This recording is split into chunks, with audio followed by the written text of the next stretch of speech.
Seekor paus beluga bernama Hivaldimir yang diduga menjadi mata-mata Rusia ditemukan mati di perairan lepas pantai Norwegia. Kematian paus mata-mata tersebut tentunya mengundang atensi publik di tengah meningkatnya konflik antara Rusia dan Ukraina. Dan ketika paus mata-mata Rusia tersebut ditemukan mati, bangkainya dikabarkan dibawa ke pelabuhan untuk diperiksa terkait penyebab kematiannya. Mendengar kabar tersebut tentunya membuat kepala kalian memunculkan banyak pertanyaan terkait paus mata-mata ini, termasuk namanya yang menyerupai Presiden Rusia, yakni Vladimir Putin. Nama Hivaldimir sendiri diberikan oleh rakyat Norwegia yang menggabungkan dua kata. Hival sendiri diambil dari kata dalam bahasa Norwegia untuk paus dan Vladimir yang merujuk kepada Presiden Rusia, Vladimir Putin. Lalu, bagaimana bisa paus beluga ini secara tiba-tiba diklaim sebagai mata-mata Rusia?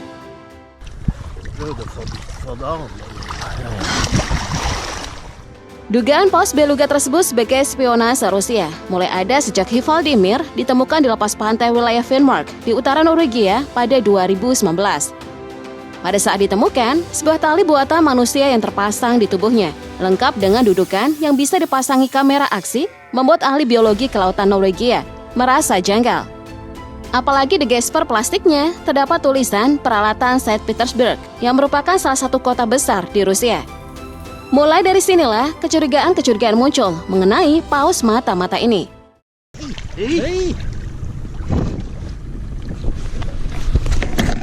Penemuan ini membuat beberapa pejabat Norwegia berspekulasi bahwa Hivaldimir mungkin melarikan diri dari penangkaran dan kemungkinan telah dilatih militer oleh Rusia, karena hewan ini tampak terbiasa dengan kehadiran manusia. Kendati demikian, Moskow tidak pernah memberikan tanggapan resmi terkait spekulasi bahwa Hivaldimir mungkin mata-mata Rusia yang lepas dari penangkarannya. Tapi di waktu lain, pihak Angkatan Laut Rusia pernah mengatakan bahwa mereka memiliki lumba-lumba militer untuk peran tempur. Jadi apakah benar Hivaldimir adalah mamalia yang memiliki kemampuan mata-mata? Отрабатывающие задачи в составе сил реагирования союзного государства в рамках проводимого... Meski demikian, kematian Hivaldimir di lepas pantai Norwegia tentunya kembali menguak tabir terkait program Rusia yang menggunakan mamalia sebagai salah satu mata-mata. Bahkan besar kemungkinan Angkatan Laut Rusia tidak hanya menggunakan paus beluga sebagai hewan untuk memata-matai musuhnya, yakni Ukraina di lautan, tapi kemungkinan juga pada spesies lumba-lumba. Lalu mengapa paus beluga menjadi opsi yang tepat untuk menjadikannya mata-mata militer dari Angkatan Laut Rusia?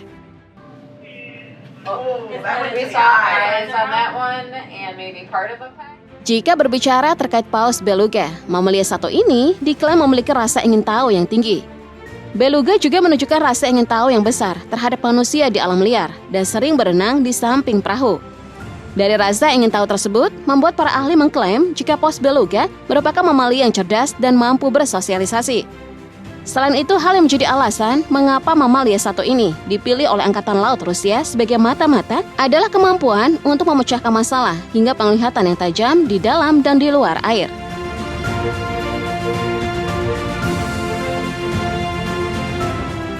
Beberapa pengamat menduga jika program paus beluga yang dilatih untuk menjadi mata-mata ini bertugas untuk menggali informasi terkait pergerakan Angkatan Laut Ukraina.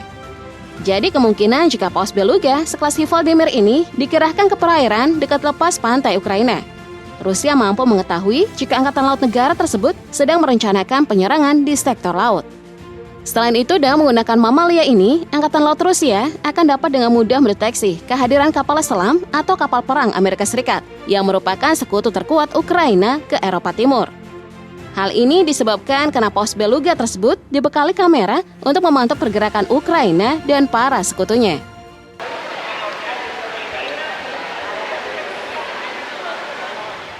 Dugaan itu semakin diperkuat setelah tersebarnya informasi mengenai kandang paus di 3 lokasi berbeda dekat pangkalan Angkatan Laut di wilayah barat Laut Murmansk. Namun sayangnya informasi terkait program tersebut benar-benar dijaga ketat kerahasiaannya oleh militer Rusia. Meski begitu, munculnya Hivaldimir di Norwegia membuka jendela untuk menelusuri program pelatihan mata-mata militer Rusia terhadap satwa mamalia.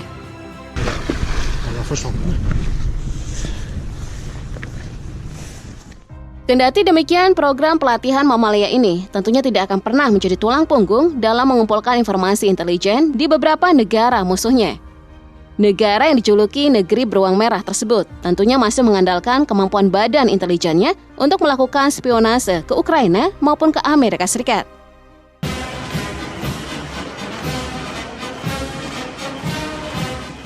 Untuk di Ukraina sendiri, Rusia telah berjaya merekrut jaringan agen besar di Ukraina sebelum invasi. Dan sebagian besar agen mata-mata yang telah direkrut oleh Rusia untuk menjadi spionase di Ukraina masih tetap bekerja hingga sekarang. Ini tentunya membuat Rusia akan terus mendapatkan informasi terkait musuhnya tersebut. It was a privilege to be asked today to attend the memorial to the unknown soldier. Biasanya Badan Intelijen Rusia membentuk kelompok operasional untuk memata-matai sebuah kota yang akan menjadi target penyerangan. Dengan menyita catatan pemerintah Ukraina dari kantor pusat setempat, mengunduh hard drive komputer, lalu kemudian memungkinkan mereka membuat daftar siapa saja yang bekerja untuk negara dan di mana mereka tinggal. Dengan informasi yang didapatkan, Badan Intelijen Rusia akan lebih mudah untuk melenyapkan orang-orang yang bekerja untuk negara Ukraina.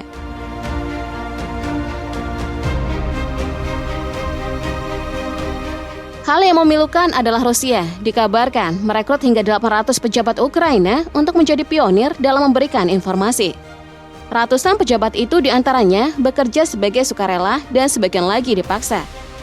Karena hal inilah yang membuat beberapa pengamat memuji keberhasilan Badan Intelijen Rusia dalam menggali informasi di wilayah teritorial musuhnya.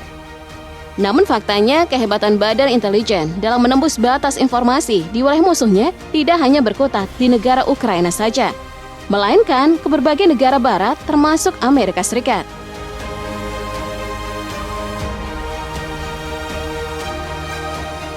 Lebih dari 600 diplomat Rusia digambarkan sebagai perwira intelijen yang menyamar sebagai diplomat atau pihak yang berkepentingan dengan masalah keamanan nasional. Dengan cara ini, Rusia akan leluasa menggali informasi karena pasukan intelijennya merupakan seorang diplomat Rusia yang ditugaskan di negara-negara barat. Namun sayangnya siasat tersebut terbongkar hingga membuat pengusiran massal diplomat Rusia yang diduga merupakan seorang mata-mata. Достоверно по энергетическим параметрам соответствует метеоракете. Di sisi lain, Rusia juga memiliki agen intelijen yang menyamar atau disebut ilegal. Biasanya Direktorat Intelijen Rusia mengirimkan perwira ke suatu negara tertentu selama bertahun-tahun untuk membangun identitas palsu sebelum dipanggil untuk melaksanakan tugas tertentu, yang mungkin memerlukan waktu puluhan tahun untuk diselesaikan. Dan ditemukan mereka akan ditugaskan untuk mendekati organisasi politik, budaya, industri, dan militer untuk mendapatkan informasi lebih jauh. Namun karena pengerahan agen intelijen ini ilegal, jumlahnya terbilang cukup sedikit. Beberapa sumber menyebutkan jika agen intelijen Rusia yang melalui jalur ilegal hanya berkisar 100 orang saja.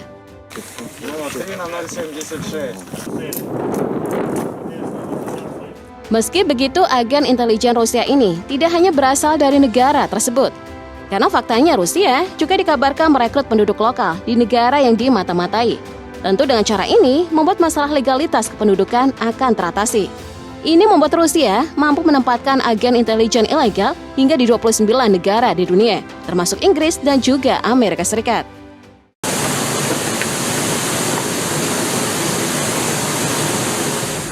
Beberapa kali ditemukan agen intelijen rekrutan Rusia melakukan mata-mata di berbagai negara. Mulai dari memata-matai kabel bawah laut, pipa gas dan minyak dengan menggunakan kapal penangkap ikan. Belum lagi dengan temuan Amerika Serikat terkait program malware FSB Rusia yang sudah lama bernama Snake yang telah menargetkan banyak jaringan komputer NATO di seluruh dunia, dan masih banyak lagi.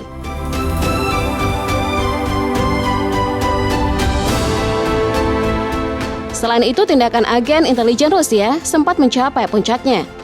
Bagaimana tidak, ditemukan agen intelijen negeri beruang merah tersebut berhasil menciptakan perpecahan dan memicu aksi anti pemerintah di Jerman. Tidak berhenti sampai di situ, mereka juga pernah mengganggu pemilu di banyak negara di dunia dengan menggunakan jaringan mata-mata, media milik negara, dan media sosial untuk menyebarkan ketidakpercayaan terhadap hasil pemilu.